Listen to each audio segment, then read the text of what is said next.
তা গৌরহরি প্রতিদিন শ্রীবাসের ঘরে হরিনাম কীর্তন করেন। তিনি পথে পথে ঘাটে মাঠে সব জায়গায় হরিনাম করতেন বাবা। সেই সময়ে নবদ্বীপের বড় বড় ব্রাহ্মণ পণ্ডিত ছিল যারা এই হরিনাম মেনে নিতে পারত না। কেননা নিমাই সবাইকে বলতো এমন করে অংনম ঢংনম করে পূজা করার দরকার নেই, সবাই মিলে যদি কলিজীব দুহাত তুলে হরিনাম করো, হরি বল বলো, তাতেই উদ্ধার হয়ে যাবে।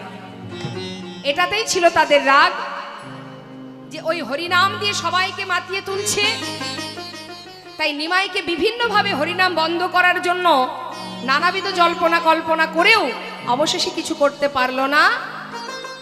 তাই শ্রীবাস পণ্ডিত বলেছিল, দয়াময় তুমি যদি হরিনাম করতেই চাও, ঘাটে মাঠে পথে হরিনাম করতে হবে না, তুমি আমার ঘরে হরিনাম করো। নিতাই গৌর হরি বল।